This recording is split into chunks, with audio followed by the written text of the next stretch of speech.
sono ngaten niki. Nggih. Nggih meniki malah pun nglumpuk kabeh. Alhamdulillah. Ayo Mbak Lintang iki didongake leluhur ya kudu amin. Amin nggih. Kok sik tembungmu ra enak. Apa nek salah to? Didongake leluhur ki wis podar e. Mlayu Mas Gareng diaturi pinarak, aku njaluk tulung dipethuk nganggo mikat manuk larase pelok terus iku dijahi pongke, dikibarke dhisik. Iya.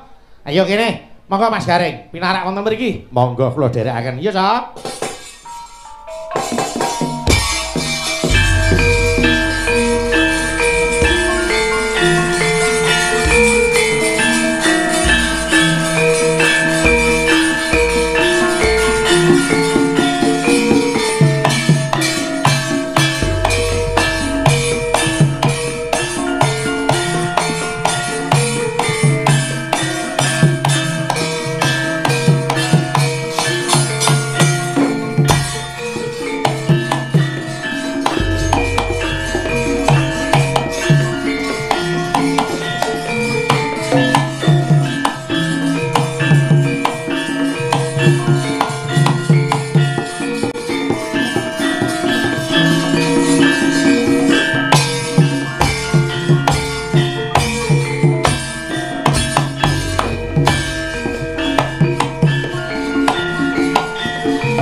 Alhamdulillah wis icip-icip beksane Mas Gareng. Assalamualaikum warahmatullahi wabarakatuh. Wilujeng dalu Mas Gareng. Waalaikumsalam warahmatullahi wabarakatuh. Wilujeng dalu Mas Bayu. Tuku cireng neng Kutha Sala Mas Gareng panjang yuswa. Ya amin amin amin amin. Nggih tuku tebu cacahe 3. Mas Bayu. Apa? Delok napasku. Lah wong napas ya isih penak ngono, Kak. Penak apa menggeh-menggeh kok. Menggeh-menggeh nu enten apa? Mas, hukum fisika. Enten apa dengan hukum fisika? Dengan udara yang dingin, oksigen tipis. Lah kok bukan pola kok ngene iki? Aku nyedot apa? Arep udarane dingin terus di napa niku dipirsani piyai semono akeh saiki dadi anget timbul semangate. Niki sing marai menambah power kula nggih piyai sing mirsani dalu niki. Hebat sanget. Cobi Mas Gareng. Piyai sakmene kok madhep rene kabeh. Enek siji sing madhep rono kae. Oke nguyu. Iya. Ngomong. Wajan niki ngetokke bahwasanya tempat sini itu memang sing seneng budaya tasih kathah. Alhamdulillah. Yai mriki pancen minded dateng wayang kok Mas Gareng. Namung inggih anu Mas Gareng nyuwun duka, kula nyuwunaken menapa menika mamitaken dhateng Bapak ing janipun kula sowan menika rak nderekke pake to. Nggih, leres. Namung gandeng Bapak menika tasih dipun awat-awati dening dokter tidak boleh terlalu terforsir mila kepeksa kula ingkang sowan wonten mriki sekalian Mas Gareng mila nyuwun pangapunten tuwin kula nyuwun doanipun mugi bapak kula tiyang sepuh kula Bapak Haji Anom Surata pinaringana sehat walafiat pulih kekiyatanipun amin saged nglipur para masyarakat wonten ing jagating pekeliran nggih mugi-mugi sing mirsani mboten kuciwa toh Ki Anom Surata mboten saged rawuh ning pun diwakili anak loro niki. Dadi kula kali Mas Bayunu putra kembaripun. Oh, malah aku lagi ngerti. Oh, ora ngerti sejarah kowe. Mila bapak riyen paring dawuh, anu Bayu kowe iki aja sia-sia karo Mas Gareng. Kae iki ari-arimu, ngaten. Arep tak pendem kok joget. Wo, bake dadi Gareng. Dadi aku lahir gudres getih ngono ya. Wong iki wong jenenge mewakili bapak. Nggih to, paling boten membuat suasana semakin meriah, semakin regeng gayeng. Wah, jan saestu Mas Gareng. Aku sawan ning kene geloku setengah mati. Kok gelo ten apa? Ora ning pantai ora turu kuwi. Pantai kene lak pantene pantai ora turu to. Ngliyep. Lah ya ngliyep kuwi ora turu, ngliyep terus. Wah. Ora yen kono waduke iki watu gandul. Kuwi sing diliwati dhewe saka jalan raya kono ngliwati waduk watu gandul. Apa watu gandul kuwi? Kalah. Karang kates ki lho. Karang ki apa? Watu. Ha, kates ki gandul. Walah. Kowe kurang. Lah nek cara Banyumas ngarani kates iki gandul, nek kiai kene ya bingung. Makane sering ngopiknik. Gen ngerti istilah-istilah liyane. Wong jenenge ditimbali panjenengane Pak Sando Junedi. Wah, komplit aku bakal ngarani. Nggih. Wah, jan piyai kok ora lepas saka asmane utawa namanya. Sampeyan arep ngonceki asmane Pak Junedi. Nggih, kula sedina wau lak jagongan kalian Pak Sando Junedi. Heeh. Bareng ngoten, wah sesuai dengan namanya. Apa maksud dari nama nuwun sewu Sando Junedi? Sando Junedi. Persuku kata apa per huruf? Persuku kata, Mas. Oh nggih. Terus Sandu santai orangnya tidak terlalu formal. Nggih. Wonge santai, jagonge kula nggih santai mboten formal. Nggih, terus doa selalu dipanjatkan setiap memulai sebuah pekerjaan. Amin. Terus jujur orangnya. Leres. Terus nekat merantau ke Jakarta dengan modal tekad supaya menjadi orang yang bermanfaat. Terakhir dikenal sebagai dermawan. Alhamdulillah. Hebat tenan Mas Gareng. Dermawan napa enten sidan niki saombyok niki. Ya 11 ngono lho. Seragam biru kabeh wae pamer. Durung kok anu waranggana durung kerawitane kabeh diparingi jaket kabeh nganti tekan peniti karo sopir. Oh, ora hebat. Wis sesuk jakete seragam wis. Karo aku dorang lurui sesuk. Jaket ora hebat. Kowe rasa ngresula urung itu aku dhewe ya urung kok. Lah kenapa wis nganggo jaket kulit nek sampeyan ya. Iki ora mung kulit tok iki sak tetelane. Wong Pak Junedi iki wis pirsa. Iki sapa iki kepiye wis di nganu apa? Pak Junedi pendampingnya Bu Ririn. Apa arti dari Ririn? Ayo. Iki diterjemahke. Ha iya no. Ayo aku wis ngerti nek ru golek mula tak tekokke. Sapa Ririn? Nggih, Bu Ririn. Ri iki riang hatinya menjadi istri dari Bapak Junedi. Nggih. Terus Rin Rino wengi tansah ndampingi Pak Junedi. Wis jenenge sapa meneh kene? Ya. Jenenge sapa meneh tak terjemahke. Oke, gandeng sampean nantang saiki aku njaluk tulung dukuhe kerajaan. Ayo. Kerajaan. Heeh. Kerajaan, kraki keranjingan utawa seneng nonton wayang penduduke. Ya. Ya bener, heeh. Terus Jan. Jan iki aneh, seneng nonton kok ora tau nanggap. Ya durung, gitu. Tahun iki dadi penonton, engko tahun ngarep dadi penanggap Allahumma. Amin. Ya didongake piyai kene sugih rejeki. Amin. Paringi sehat walafiat. Gitu, panjang umur. Wis dukuhe wis apa meneh? Desane Kedung Salam. Ya. Ayo. Kedung Salam lak duwe kades to. Iki kadese mirsani ra iki? Mirsani no. Pak, ora ketang rokok sak pak lho, Pak. Tak gawe apik. Ngopo ta kok terus rokok barang ini? Oke, kaitannya dengan acara malam hari ini. Kedung Salam terkait dengan acara hari ini. Pripun Slendra? Keramaian malam hari ini yang mengadakan keluarga besar Bapak Junedi dan warga desa ini. Nggih. Terus Dung iki dongane para warga muga-muga Bapak Junedi sak keluarga lan warga kene tansah pinaringan sehat walafiat kali sing nurbeda kudu rencana saha lelara. Amin. Terus saking Pak Junedi dipun gelar wayang kulit kanthi dalang Ki Bayu Aji. Terakhir lampahanipun bangun Pura Kencana kanthi bintang tamu gareng saking Semarang. Waduh. Kok sida melu ning mburi jenenge kok ketut. Wis kadung subuh-subuh tekan kene kok. Wes. Lah ya wingi bar saka sumber mancing kulon.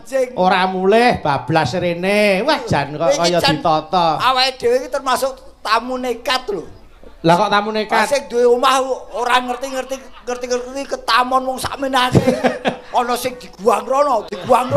Wah, aku diguang ning daleme Mbah Kakung. Walah, upama aku dadi Pak Junedi tak guang segara Mas sampean. Aku mau ditari seafood tapi kok ora teko-teko. Iya. Nggih. Aku seafood ki sing tak senengi ki kewan sing kelaran. Lah kok ngoten? Lho ana lho kewan laut ki sing kelaran ana lho. Apa? Kepiting. Oh iya. Dipiting ki lho. Iya dipiting, ya. Ana lho iwak sing ora tau ning ngarep, iwak laut. Nggih. Iwak kiper. Oh iya ning mburi terus. Ning mburi terus. Nggih. Iwak kiyu ya ana. Iwak kok kiyu 9. 9. Oh 9. Wong mburine engok. Ora urung tau mangan kok. Nggih. Mula niki ayo ujupe halal bihalal. Nggih, Pak Kades. So warga mriki mugi-mugi dinten menika saling melebur dosanya satu sama lain. Nggih. Saya percaya dengan kepemimpinan Pak Kades malam hari ini yang sudah rawuh mirsani bisa memimpin desa dan warga sini dengan baik dan benar. Leres. Mengkian pun temoto rukun wargane ampun lali Pak nanggap wayang. Amin. Dalange sinten mawon ora masalah, sing penting dagelane kula, Pak. Nek jek urip. Nek jek tembung murah enak, tembung murah enak. Lah wong senengane kok ya. Ya tetep sehat. Mas Gareng tak dongake tetep sehat panjang umur. Amin. Ben wong sak donya ki mati sampeyan urip. Lho, kurang piye aku dadi kanca? Moh. Piye ta dongake panjang umur kok emoh? Oh, panjang umur sak donya mati sing urip aku dhewe enar tuku kopi ning ndi. Ya kali golek warung gawe dhewe kok. Oh, golek warung le. Mas Gareng, Nun, gandeng niki ujupe halal bihalal mengeti Idul Fitri. Kula tak ngaturke lelagon Idul Fitri nggih, Mas. Oh, pun digarap. Insyaallah menika karya Ki Jungkung Darmoyo. Menika kadang dalang saking Boyolali. Mila yo diaturke Cak lelagon Idul Fitri mergo iki ujupe halal bihalal. Monggo tak derekke. Yo buka saka saron. Ayo monggo tak derekke yo. Monggo, Cak.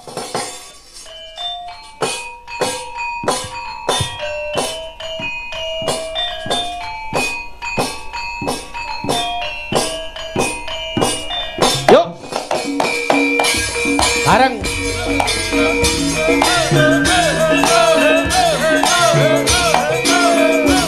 Monggo, pur. Cetha, ayo. Gandang-gandang terus kumandang, suara takbir terus kumawang, ambelah sepingin wangi tapi kondok ngapa lebaran nyoto. Idul Fitri hari kang suci, umat Islam suka gembira. Akikah podo salam-salaman, dadi senang lebur dosa santi mure basuki. Minal aidin wal faizin, mohon maaf lahir batin. Allahu Akbar, Kompak sik.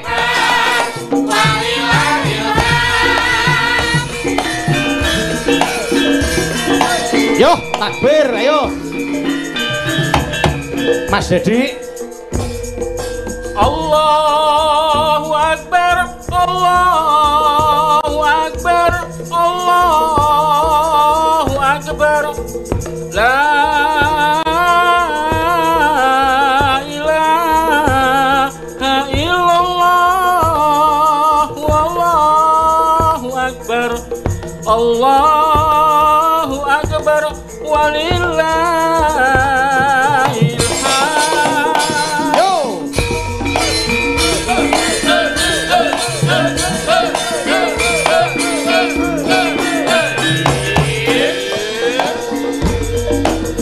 Gandang-gandang terus kumandang, suara takbir terus kumawang, ambelah sepingin wangi dadi kondok tumapa lebaran nyoto. Idul Fitri hari kang suci, umat Islam suka gembira. Akikah podo salam-salaman, dadi senang lebur dosa sesanti mure basuki. Minal aidin wal faizin, mohon maaf lahir batin. Allahu Akbar, Allahu Akbar,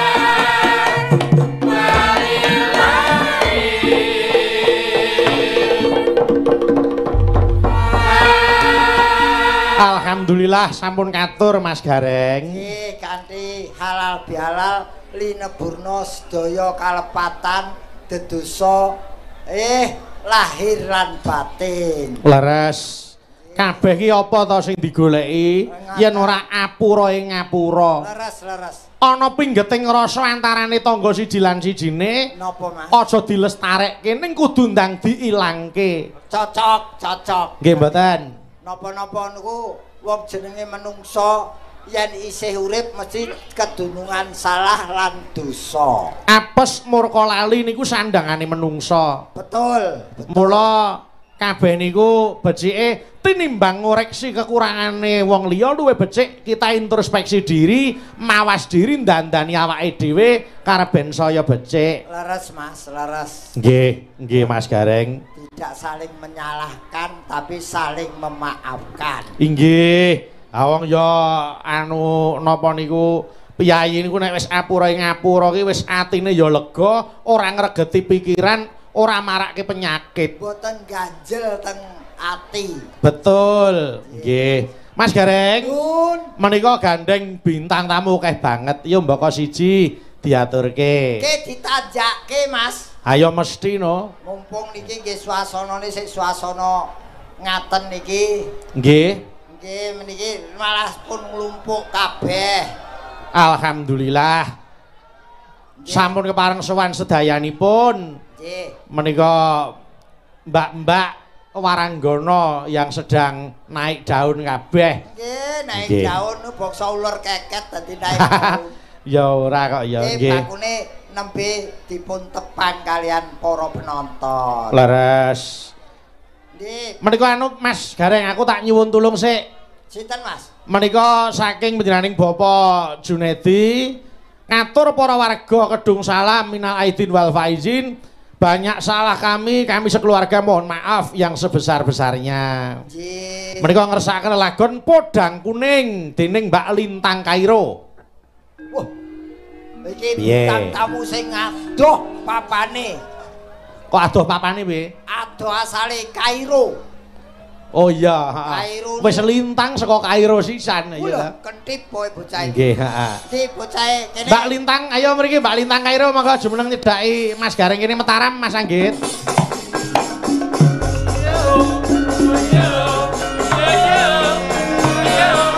Hai oe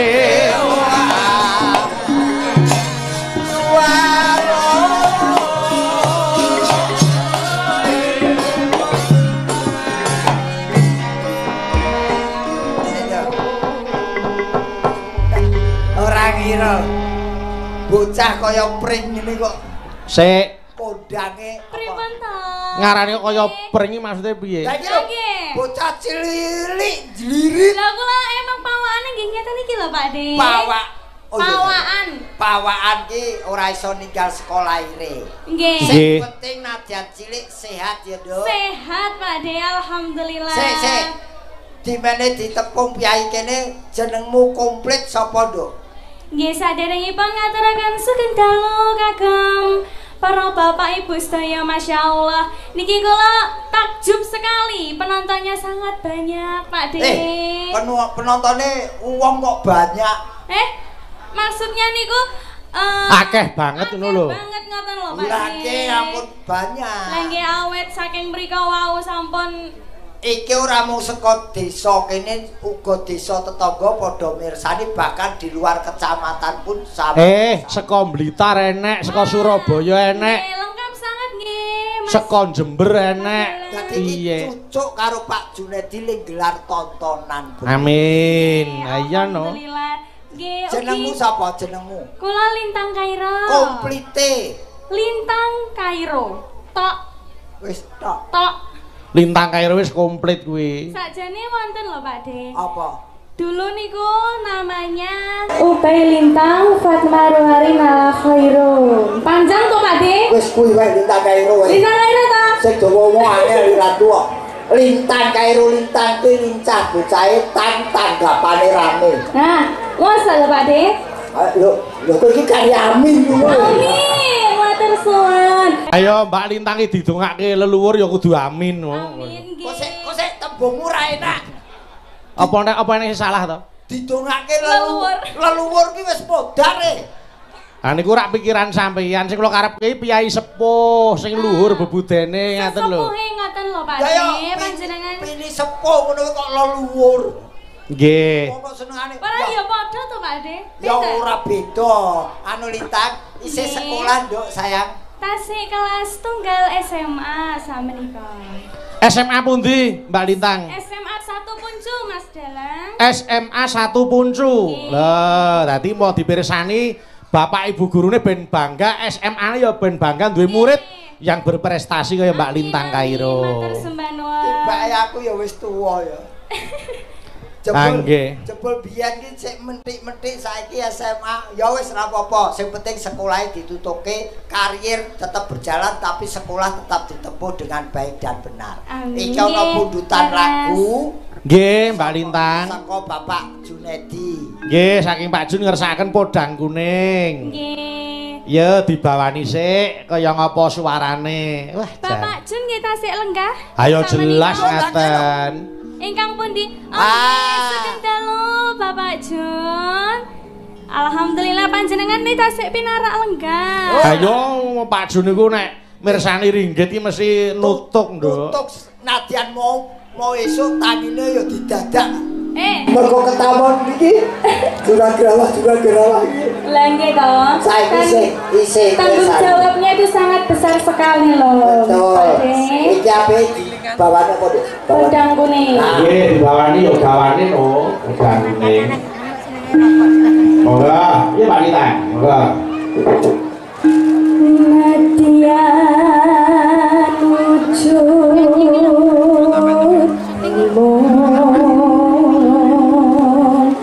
peksi Suarane iso go kredit undah. kredit undah iki piye to Pak Dik? Tegese kowe entuk nyanyi sak nyanyian ki iso go ngangsur kendaraan. Ya ampun, Wes, luar biasa. tasih ajar sakmenika Pak Dik. Ajar yo aja njaluk sangu. Kan wonten Ibu sesepuh Ibu Darsini nuwun sewu Ibu. Mbak-mbaknya semuanya. Pojok kae Presiden Purbakala. Ampun Loh, Pak nek Dik. nyawa sampe nek dhewe iki lho. Nggih lho. Pilih kanggo bus. Wong iki nek ngene aja sampe nek dhewe. Ora enak. Oh, Ayo. kerpus banget. Iya lho.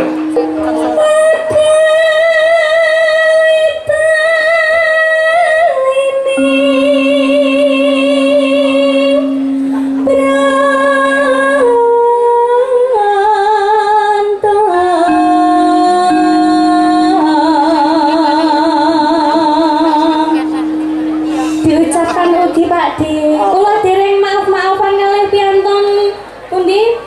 Kiai anu Minal aidin wal faidin kagem Bapak Ibu sedaya nggih. Nggih. Kaya bacaan ya. Bacaan priman? Nggih. Nek ora apa-apa njaluk ngapura luwih apik. Lah nggih to Pak Dik. Halo. Halo manis taramra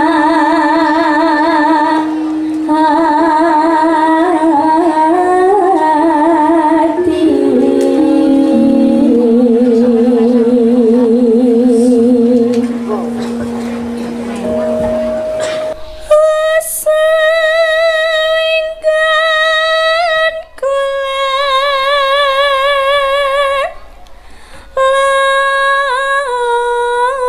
saingkan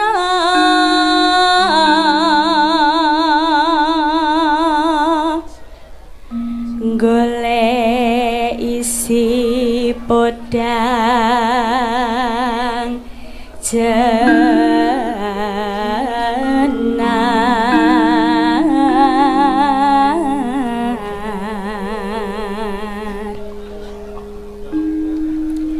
iba bunga ing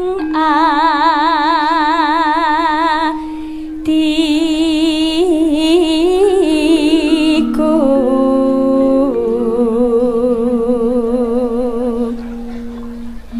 nyanding bisa dadi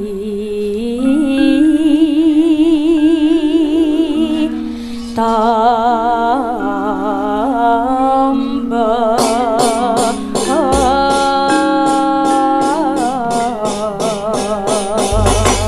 Rampung bawa, yo buka celuk sak langgame. Monggo, Nduk. Monggo.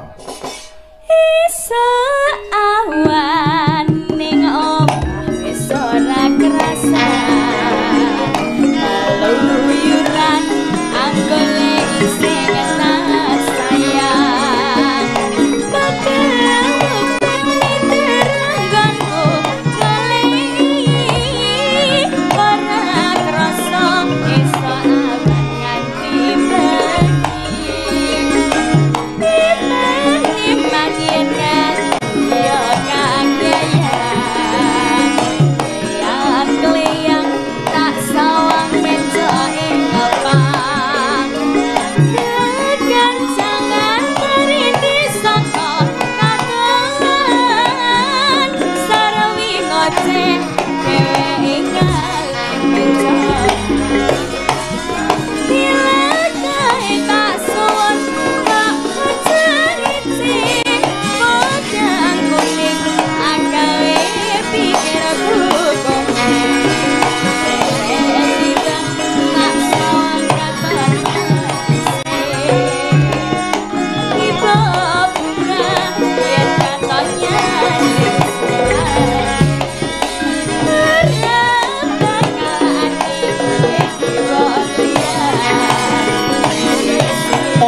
Gonggo Pino. Yo kendangane tangan di semake.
Alhamdulillah. Wis diaturke. Matur nuwun nggih, Mbak Lintang. Matur nuwun, Nduk.